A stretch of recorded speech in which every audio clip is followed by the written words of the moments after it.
சாந்தி அவ 2 பசங்களோட வாழ்ந்துட்டு இருந்தா. அன்னைக்கு அவ ரொம்ப சோகமா இருந்தா. அவ ஒரு கொழுக்கட்டை வியாபாரி. அவளோட வியாபாரம் சரியாவே நடக்கல. முன்ன மாதிரி யாருமே அவகிட்ட வந்து கொழுக்கட்டை வாங்குறது இல்ல. அதனால அவ ரொம்ப கவலையா உட்கார்ந்துட்டு இருந்தா.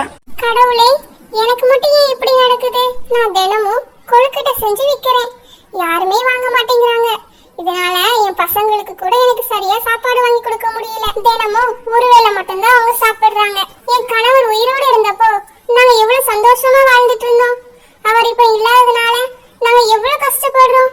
இந்த நிலைமை எப்போதான் மாறுமோ அப்படின்னு சாந்தி கடவுள்கிட்ட புலம்பிட்டு இருந்தா.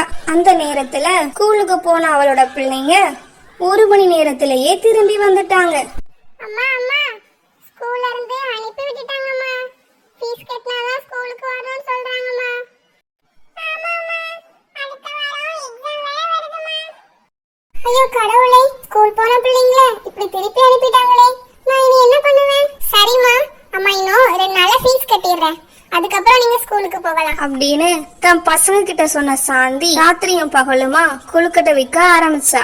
அப்பயும் யாருமே கொழுக்கட்டை வாங்கல. அவளோட வியாபாரம் சரியாவே நடக்கல. மறுநாள் சாந்தி பக்கத்தூர்ல நடந்த திருவிழாவுக்கு கொழுக்கட்டை செஞ்சு கொண்டு போனா. வாங்கம்மா வாங்க, சூடான சுவையான கொழுக்கட்டை, எல்லா வகையான கொழுக்கட்டையும் நம்ம கிட்ட கிடைக்கும்.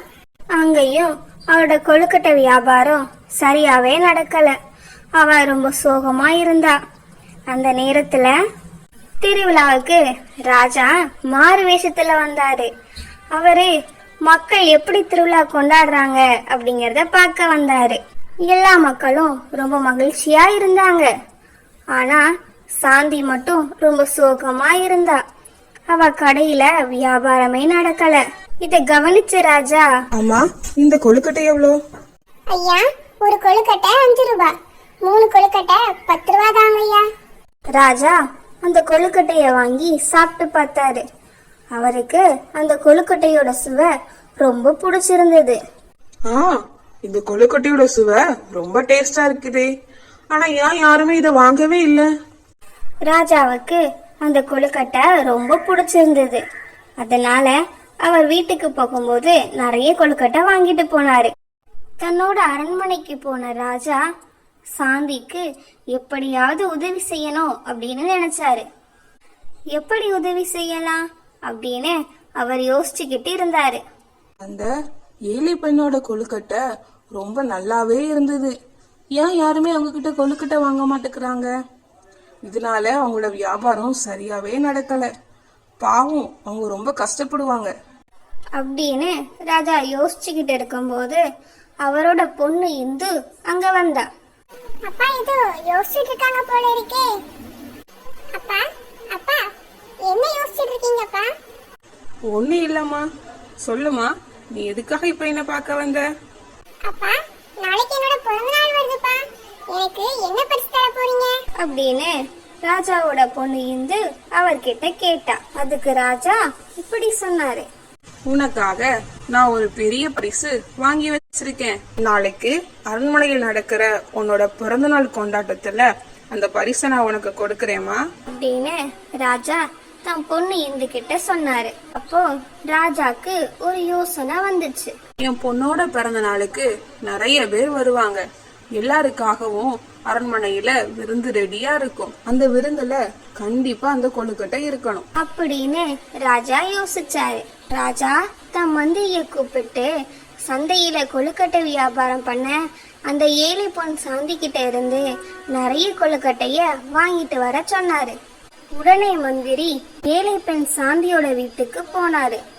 அவர் அங்க போய், அம்மா, நாங்க அரசரோட அரண்மனையில இருந்து வரோம் அப்படின்னு மந்திரி சாந்தி கிட்ட சொன்னாரு. இத கேட்டதோ சாந்தி பயந்துட்டா. திடீர்னு ஒருத்தர் அரண்மனையில இருந்து நம்மள பார்க்க வந்திருக்காங்களா அப்படின்னு அவ யோசிச்சுக்கிட்டு இருந்தா. சாந்தி அவர்கிட்ட, ஐயா, எதுக்காக என்ன பார்க்க வந்தீங்க?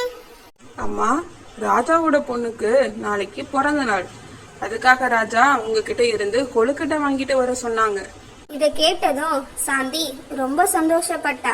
ஐயா, கொஞ்ச நேரம் இருங்க, நான் கொழுக்கட்டை செஞ்சு எடுத்துட்டு வரேன் அப்படின்னு சொன்ன சாந்தி வீட்டுக்குள்ள போய் ரொம்ப சந்தோஷமா எல்லாருக்கும் தேவையான நிறைய கொழுக்கட்டைங்களை செஞ்சு எடுத்துட்டு வந்தா. மந்திரி அந்த கொழுக்கட்டைய வாங்கிக்கிட்டு அவளுக்கு நிறைய பணம் கொடுத்தாங்க.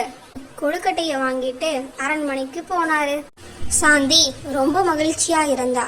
அவ அந்த பணத்தை வச்சு தன் பிள்ளைங்களோட ஸ்கூல் ஃபீஸை கட்டினா. அடுத்த நாள் அரண்மனையில ராஜாவோட பொண்ணு இந்துக்கு பிறந்தநாள் கொண்டாட்டம் நடந்துச்சு. எல்லாரும் சாந்தியோட கொழுக்கட்டைய சாப்பிட்டு பார்த்தாங்க. எல்லாருக்குமே அந்த கொழுக்கட்டையோட சுவை ரொம்ப பிடிச்சிருந்துச்சு. இதனால நிறைய பேர் சாந்தி கிட்ட கொழுக்கட்டை வாங்கினாங்க. இப்போ சாந்தியோட வியாபாரம் ரொம்ப நல்லா நடக்குது. அவளோட குழந்தைகளும் சந்தோஷமா ஸ்கூலுக்கு போறாங்க.